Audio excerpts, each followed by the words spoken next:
Good morning class 11th। आज मैं आपके सामने आषाढ़ के एक दिन की तृतीय घटना स्पष्ट करने जा रही हूँ। कुछ बच्चों ने आषाढ़ के एक दिन का क्वेश्चन आंसर लिख करके दिया और बहुत अच्छा दिया। अच्छा ही नहीं, बहुत अच्छा। जिनमें कुछ कमियां थी वह बता दी गई हैं, उन्हें देख लीजिएगा। क्यों? क्योंकि ये आषाढ़ का एक दिन यदि आप शुरू से अच्छे से समझ रहे हैं तो आप अच्छे से लिख सकते हैं। क्यों? क्योंकि इसमें जो एक एक घटना है, आपको 2 घटनाएं कराई। पहली घटना में मल्लिका दक्षिण से उड़कर बकुल पंक्तियों को देख कर के आ रही है और किस प्रकार का प्राकृतिक दृश्य का वर्णन है। दूसरी घटना, जो राज्य के कर्मचारी आए और ये जब भी आते हैं युद्ध, महामारी एवं अनिष्ट, ये 3 आशंकाएं होती हैं। आपकी 2 घटनाएं स्पष्ट कर दी गई हैं और तीसरी घटना इसीलिए मैं काट काट के छोटे छोटे मैं आपको घटनाओं में करा रही हूँ। क्यों? क्योंकि वहाँ हम लोग सामने सामने तो पढ़ नहीं रहे हैं, जिसके कारण कि आपको भी स्पष्ट करने में, समझने में दिक्कत ना हो और मुझे भी समझाने में आप लोग को दिक्कत ना हो। लेकिन जो लोग अभी तक सो रहे हैं वो सोए मत, जग जाएं। क्यों? क्योंकि किसी भी विषय का यदि आपने चुनाव किया है तो कम से कम उसमें कोशिश करिए, और अगर आप कोशिश करते हैं तो ये जिम्मेदारी मेरी बनती है कि मैं आपको ले आऊं। और दूसरी चीज़, आपके मन में जो अभी तक ये भावना है कि हिंदी है हम कर लेंगे, काउंसिल पे मत जाइए। काउंसिल तो नंबर आपको दे देगा, इतने की गारंटी तो मैं लेती हूँ कि यदि आप सही उससे करते हैं तो 90 एबव तो सबका ले जाऊँगी। क्योंकि अभी भी आप रिजल्ट देख लीजिए, बच्चों ने बहुत अच्छे मार्क्स पाए हुए हैं, यहाँ तक कि 99 तक भी गया हुआ है। उसका कारण यही रहा कि जो जो मैंने कहा वो उन्होंने किया। तो जो लोग नहीं लिख रहे हैं और आप इतने बड़े हो गए हो, बार बार कहा जाए लिखिए लिखिए, तो वो हमारे ख्याल से उचित नहीं है। आप अपना भला और बुरा समझ रहे हैं, और अगर आपने हिंदी लिया हुआ है तो उसको आप आगे भविष्य में किसी भी कंपटीशन में आप जाएंगे, वहाँ आपको एक सेकंड लैंग्वेज पास करना, क्वालिफाई करना कंपलसरी है IAS इत्यादि में। और अगर आप PCS इत्यादि में आते हैं तो आपका ये मार्क्स हिंदी का जोड़ा जाएगा। तो आप काउंसिल के उस पर मत जाइए, आप सिर्फ अपने भविष्य को लेकर के यदि पढ़ेंगे तो ज़्यादा अच्छा है। अब आपको पहली घटना में आपने देखा था ना कि उसने माँ से बोला था, माँ तुम रो क्यों रही हो, और तभी आपको दूसरी घटना हो गई थी। अब इनके नाटक की सफलता यही है कि इन्होंने प्रत्येक घटनाओं को एक दूसरे से जोड़ा है। जब वह पूछती है माँ ये लोग किस लिए आए हैं, तो कहती है, माँ कहती है न जाने किस लिए आए। यहाँ तक हमने आपको करा दिया गया था। अब उसके आगे का आप देखिए, वहाँ पे आप डाल दीजिएगा 3rd पॉइंट, ताकि आपको तैयार रहेगा कि ये तीसरी घटना है। अंबिका फिर छाछ उठाने लगती है, परंतु मल्लिका उसे बाहों से पकड़कर रोक लेती है। मल्लिका, माँ तुमने बात नहीं बनाई। अगर मान लीजिए मैंने क्वेश्चन दिया कि यहाँ मल्लिका ने किस बात के लिए कहा, तो आप बस इतना बता दीजिएगा कि माँ की आंखों में आंसू देखकर बोलती है ना कि इस तरह, माँ तू रो क्यों रही, इसी बात को वो कहती है, माँ तुमने बात नहीं बनाई।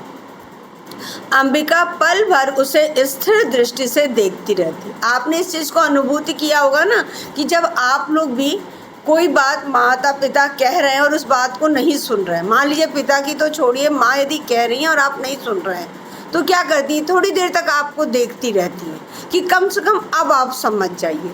ठीक उसी प्रकार अंबिका भी स्थिर दृष्टि से, स्थिर यानी एकटक दृष्टि से उसे देखती रहती है, उसकी आंखें झुक जाती। अंबिका, अग्निमित्र आज लौट आया है। अग्निमित्र के नीचे अंडरलाइन कर लीजिएगा और वहाँ पर लिख दीजिएगा गांव का ही एक पुरुष यानी वर्ग है, पुरुष वर्ग है। छाछ उठाकर अपने स्थान पर चली जाती है। मल्लिका वहीं खड़ी रहती है, यानी अग्निमित्र का नाम सुन करके मल्लिका वहीं खड़ी रहती है। मल्लिका, लौट आया है, कहाँ से? अंबिका, जहाँ मैंने उसे भेजा था। मल्लिका तुमने भेजा था। ओंठ फड़फड़ाने लगते, यानी गुस्से में। आप किसी बात के लिए मना किए हैं, लेकिन आपके मना करने के बावजूद भी यदि वह कार्य माँ बाप कर रहे हैं तो आप क्या करते हैं? गुस्से में अब आप कुछ कर तो नहीं सकते हैं। ठीक उसी प्रकार से मल्लिका ओंठ फड़फड़ाने लगते, बढ़कर अंबिका के पास आ जाती। किंतु मैंने तुमसे कहा था अग्निमित्र को कहीं भेजने की आवश्यकता नहीं। क्रमशः स्वर में और उत्तेजना आ जाती है, अर्थात और गुस्सा आ जाता है। तुम जानती हो मैं विवाह नहीं करना चाहती। अब अग्निमित्र क्यों? क्योंकि हमारी जो संस्कृति है उसमें पुरुष वर्ग ही जाते हैं विवाह इत्यादि के लिए। यहाँ पर उसके मल्लिका के विवाह के लिए घर में कोई पुरुष नहीं है, इसलिए अग्निमित्र उसी गांव का एक पुरुष है जिसको माँ ने कहीं शादी के लिए प्रस्ताव देकर भेजा है। आपको एक चीज़ बताएं, अग्निमित्र से शादी नहीं करनी है। अग्निमित्र एज दूत उनका समाचार लेकर के कहीं गया है, तो इसीलिए कह रहे हैं।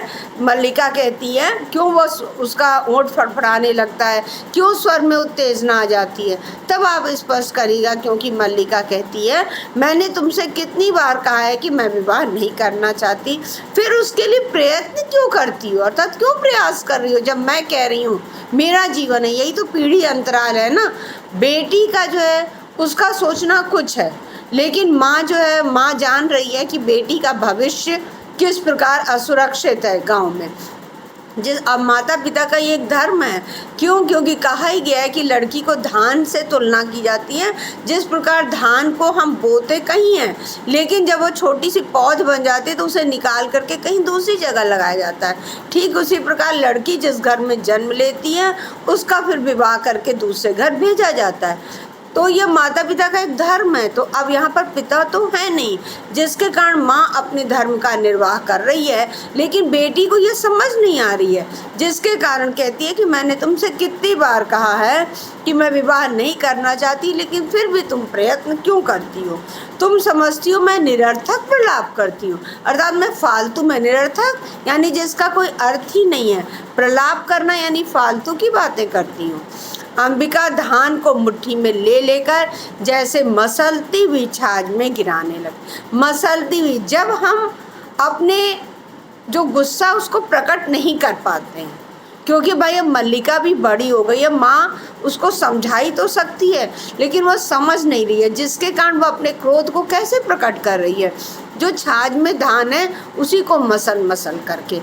अंबिका मैं देख रही हूँ तुम्हारी ही बात सच होने जा रही है।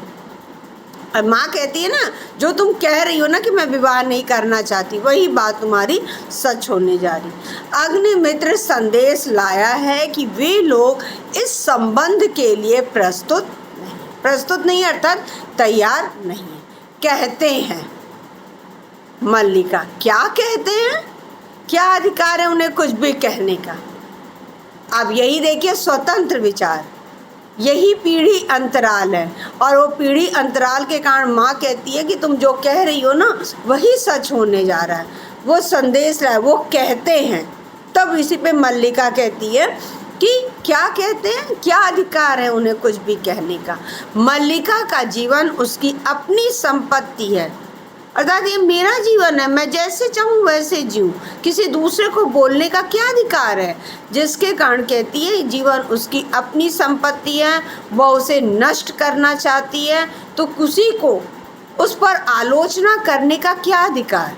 आप इस जगह पे अपने आप को रख करके देखिए, आपका जीवन है, आप अपने हिसाब से जी रहे हैं। लेकिन हम लोग ज़्यादातर जो होता है, माएँ या हम लोग जब बड़े हो जाते तो हम लोग ज़्यादा इसलिए भयभीत होते कि पास पड़ोस दूसरे समाज क्या कहेगा। तो यहाँ पर माँ भी समाज से डरी हुई है, लेकिन मल्लिका तो भाई पीढ़ी अंतराल के कारण उसका ये कहना कि मेरा जीवन है, मैं इसे नष्ट करना चाहती हूँ, तो किसी दूसरे को इस पर आलोचना करने का क्या अधिकार है? अंबिका मैं कब कहती हूँ मुझे अधिकार है?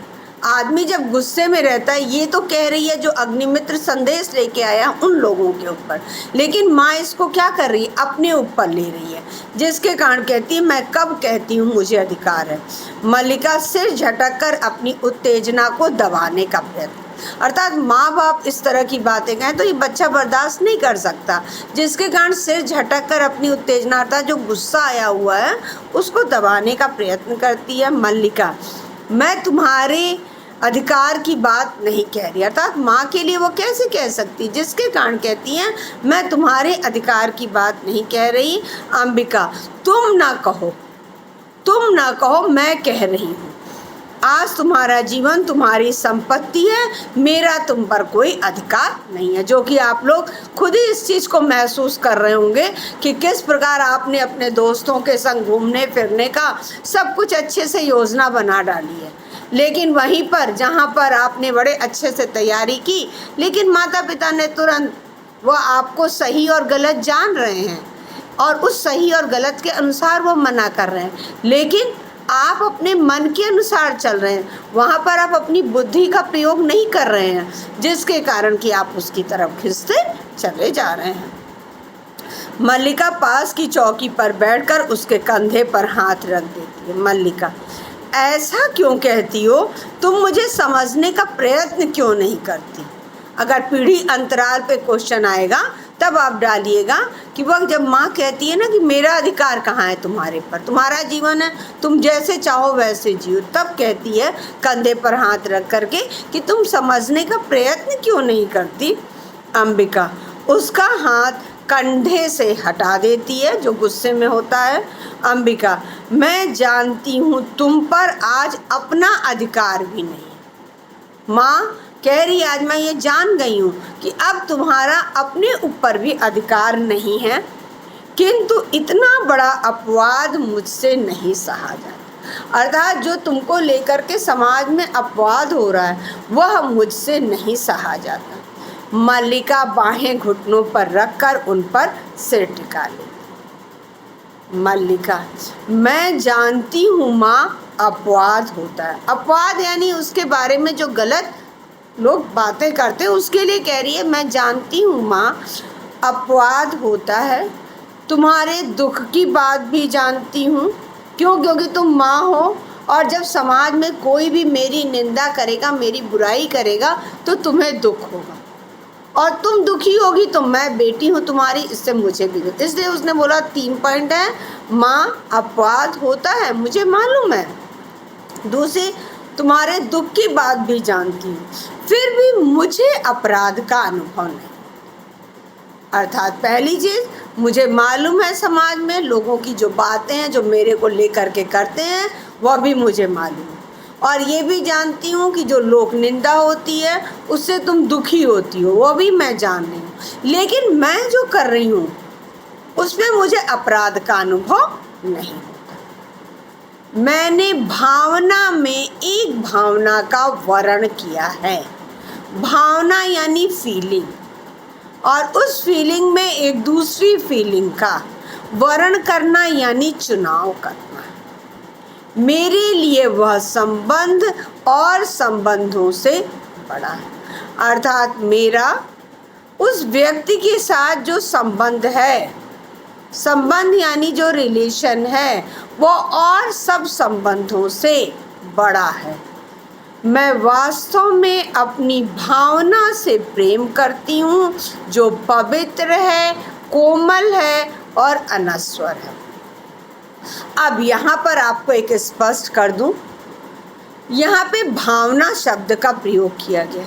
क्लास 11 आप सभी अच्छे संस्कारों, अच्छे परिवार से आए हुए, और अच्छे संस्कार अच्छे परिवार से होने के कारण आप सभी सही और गलत का अर्थ समझ रहे हैं। यहाँ पर इसका ये कहना है कि मेरा उस व्यक्ति के साथ जो संबंध है वह भावना के आधार पर, और भावना के आधार पर होने के कारण मेरी जो उस व्यक्ति के साथ भावना का संबंध है वह पवित्र है।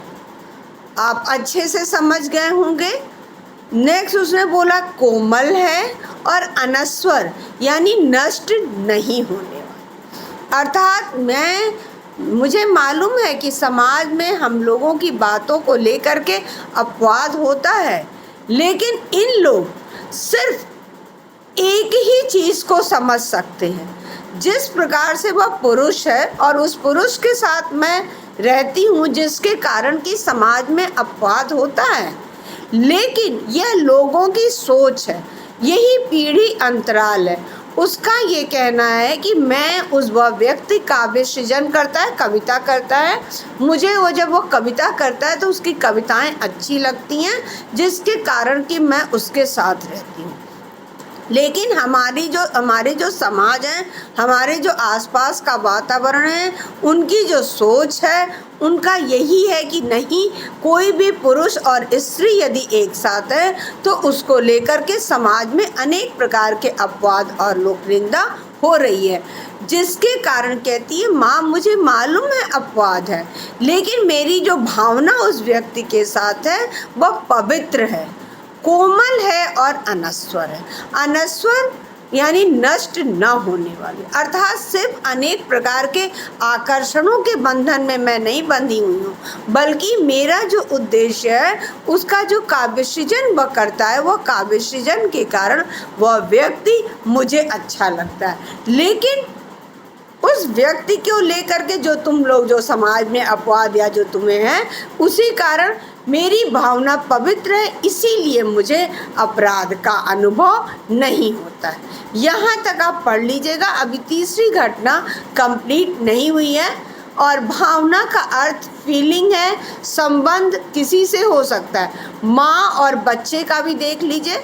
बच्चा जो होता है वह माँ की कुछ ऐसी अच्छाइयाँ होती हैं जिसके कारण वो होता है कि वो उसे, ठीक उसी प्रकार से यहाँ पर माँ और बच्चे का नहीं है, बल्कि भावना का तात्पर्य सिर्फ मैं आपको स्पष्ट करने के लिए हूँ कि जिसको लेकर के समाज में अपवाद होता है वह गलत है।